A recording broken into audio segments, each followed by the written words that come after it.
Bom, hoje nós vamos falar sobre um dos fundadores da sociologia. Como todo mundo sabe, sociologia tem três grandes fundadores, né? Que é o francês Émile, ou Émile Durkheim, num bom francês, um alemão, Max Weber, e outro alemão radicado na Inglaterra, Karl Marx. O Émile Durkheim, esse francês, ele é muito importante para a sociologia, porque ele é um seguidor do Auguste Comte. Então, vocês já podem imaginar que a escola sociológica a qual ele se filia é o positivismo. E por que esse cara é tão importante? Bom, ele é tão importante porque ele criou um método para a sociologia. Né? Primeiro, deixa eu apresentar. Durkheim nasceu em 1858 e morreu em 1917. Então a gente não precisa esperar desse cara reflexões sobre o nosso tempo, sobre a época contemporânea, sobre o mundo que nós vivemos, sobre as TICs. Não tem reflexão sobre isso, porque ele não conheceu. Simples, né? Mas ele colaborou muito com o crescimento da sociologia. De uma formação muito clássica, da Universidade de Sorbonne, né? Uma das maiores universidades, meu sonho de coração, fazer um pós-doc por lá. Ele levou a sociologia para a sala de aula, né? E criou esse objeto de estudo da sociologia, criou um método de estudo da sociologia. Bom, o que o Durkheim estabeleceu como estudo da sociologia? Ele vai falar, para a gente estudar a sociologia, a gente precisa pensar ela como coisa, né? Bem longe, bem distante, que é aquela ideia da neutralidade científica, o paradigma da neutralidade como forma imperiosa de se estudar. E ele chamou esse conceito, que é o conceito-chave dele, de fato social. O que é o fato social para o Durkheim? Bom, o fato social para ele é tudo aquilo que acontece, são os acontecimentos, a forma de ser, de pensar, de agir, as normas, as regras, ou seja, é o viver em sociedade, são os fenômenos da sociedade. Mas só é fato social se tiver três características bem definidas. Ser geral, quer dizer ser para todos, ser exterior, vem de fora, porque para o Durkheim é a sociedade que molda o indivíduo, e ser coercitivo, que obriga esse indivíduo a se enquadrar nesses padrões sociais. Então, Durkheim, a partir daí, ele desenvolve um outro conceito muito importante, que é o de sanções. E para o Durkheim existem dois tipos de sanções. Quais são eles? São elas sanções morais, que são aquelas que vêm da tradição, do costume que a sociedade impõe a uma determinada pessoa, e as sanções legais, que são aquelas previstas em códigos de leis. Conforme aquilo que o indivíduo faz, ele pode receber as duas sanções da sociedade. Vamos citar, por exemplo, o caso Alexandre Nardoni, que matou a menina, a sua filha. Ele recebeu uma pena que está estabelecida no nosso código jurídico, no nosso código de leis, que é agravado por quando você mata alguém por motivo fútil, que a vítima é indefesa, a vítima é um filho, né, que o pai deveria proteger. Então, ele sofreu aí uma sanção legal da sociedade. Mas ele sofreu também uma sanção moral, e sofre. Há poucos dias atrás, ele recebeu o benefício da saída temporária para o Dia dos Pais. E as redes sociais ficaram cheias de memes. Todo mundo repudiando esse direito dele de sair. Bom, nós já sabemos, é direito, o cara cumpriu e né, todos os requisitos, o juiz não tinha o que fazer. Nosso direito é positivo. Mas a sociedade impõe a ele uma sanção moral. Ninguém perdoa um pai que mata uma filha ainda criança, né? Então isso é sanção moral. Bom, o método. O Durkheim vai dizer que o cientista social ele deve observar os fatos e descrever sua regularidade. Isso longe, isento, por isso deve se pesquisar como coisa. Fato social para ele deve ser uma coisa. Uma coisa é cientista, outra coisa é objeto de estudo, né? O cientista deve se afastar do senso comum. O cientista não acha nada, fala a partir de alguma coisa, da regularidade, da prova. Então, nesse sentido, Durkheim colabora muito com a sociologia, com essa busca de comprovação, essa busca de exatidão, essa busca de cientificidade. Daí a gente dizer que ele era um positivista, porque valorizava muito essa positividade, essa cientificidade. E ele divide os fatos sociais em duas categorias, normais e patológico, né? O que é um fato social normal? fato social normal é aquele que ocorre, né, dentro daquela expectativa social. E o patológico, é doente, é aquele que passou da conta. Exemplo, do cara vai dizer, um ladrão. Ladrão é normal. Toda sociedade que a gente conhece tem ladrões. Super normal. O que é patológico? Patológico é uma sociedade de ladrões. Então, para ele, é a taxa de ocorrência que estabelece o fato social como normal ou o fato social como patológico. Bom, outro conceito importante que a gente precisa lembrar do Durkheim é o de consciência coletiva e o de consciência individual.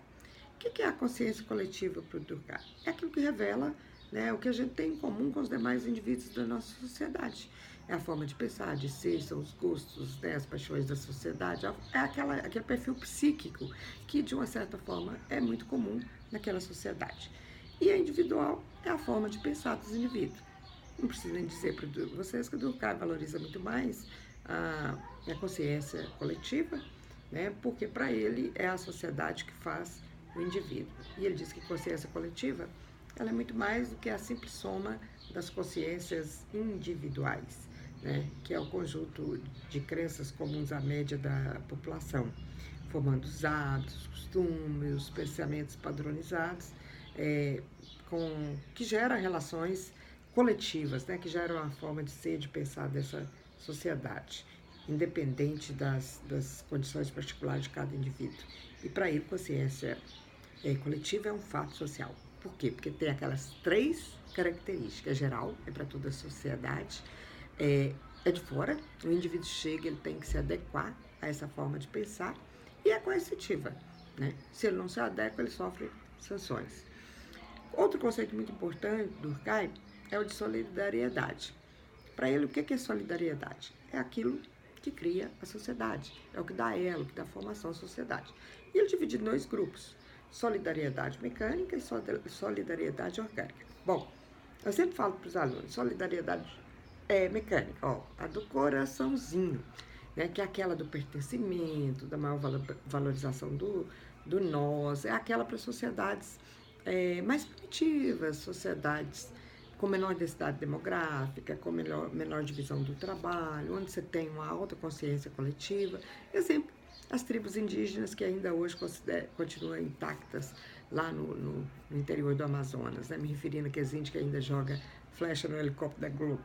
Bom, lá a coesão é mais coletiva, né? Mais por semelhança, por sentimento de pertencimento, pelo nós, e o direito é mais repressivo. Se um membro da tribo trai a tribo, ele vai ser punido no corpo. Já a solidariedade orgânica, eu sempre peço para os alunos desenhar a rodinha da Revolução Industrial, a engrenagem. É para sociedades mais industrializadas, de mais alta densidade demográfica, né, maior divisão do trabalho, com menor consciência coletiva, o eu tem mais primazia do que o nós, e o direito é mais restitutivo. O que é isso? Né, se eu quebro um poste da CEMIG, eu não vou ser presa por isso, eu tenho que restituir à sociedade o valor do poste da CEMIG. Então, daí mais as indenizações, nosso direito. O Durkheim fala das disfunções desses tempos modernos, né, que é o estado de anomia, que é a disfunção social do trabalho, que gera individualismo, né, e que gera a desagregação social. Ele bate muito nessa questão da anomia, né, que a sociedade anômica sofre com a ausência de regras, de normas, e para o Durkheim bastaria constituir sociedades com regras e normas fortes para você ter instaurado a paz, a organização social. Então, para ele, a anomia é símbolo de um problema moral. Bom, um dos estudos do Durkheim foi sobre o suicídio. E ele dividiu o suicídio, né, em 4 categorias, e vai falar do suicídio como uma forma de coerção da sociedade sobre o indivíduo. Lembrando que o Durkheim não era psicólogo, então ele não estudou outras causas psicológicas, ele pega a pressão da sociedade sobre o indivíduo, né? E aí ele vai falar que o suicídio é um fato social, que todas as sociedades estudadas até hoje possuem suicídio, né? Que tem taxas estáveis e em alguns momentos você tem pico psicológico. Para ele, suicida-se mais homens, né? solteiros, viúvos, divorciados e, por último, os casados, em melhores condições econômicas, com maior escolaridade, suicida mais pessoas dos grandes centros urbanos, que dá para a gente entender, né, a correria da vida moderna, tudo isso leva a desespero. Jovens, na faixa etária de 18 a 35 anos, segundo a religião, né, de acordo com a religião, o Durkheim suicida mais ateus, sem religião, protestante, e em última escala, o católico, que a gente vê que é pela questão do ethos religioso.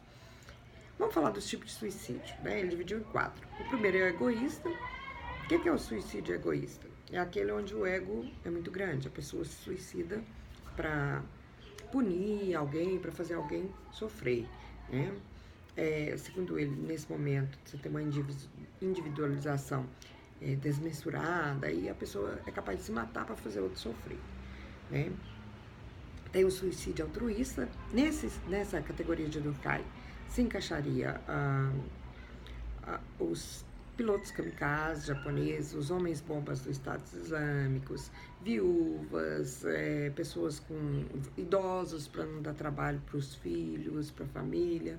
Então, normalmente, nesse caso, o ego não lhe pertence, ele morre por um amor a uma causa, um amor maior, né? É levado pela uma questão moral, né? Então, esse é o altruísta. O suicídio anômico, esse, segundo Durkheim, é causado pelas disfunções sociais do trabalho. Exemplo, meninos, a crise de 29. No dia do crack da Bolsa de Nova York, a gente tem um pico muito grande de suicídio nos Estados Unidos. Por que as pessoas se suicidam? Né?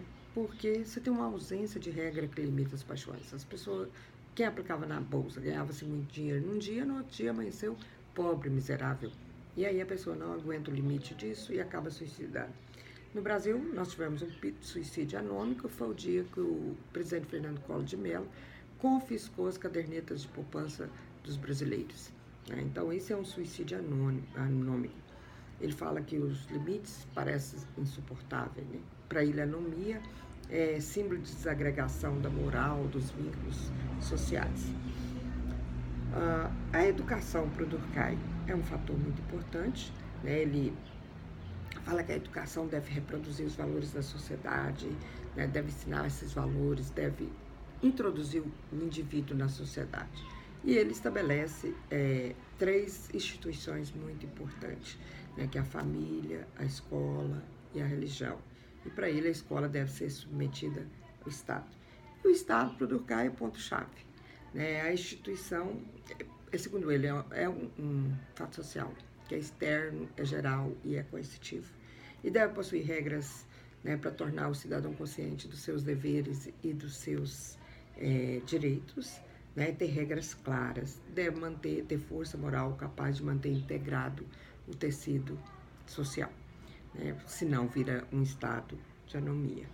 Bom, é por aí o pensamento do Durkheim. Convido todos a ler a introdução do livro do Guida em Sociologia, que vai colaborar muito nesses estudos, pós-estudos.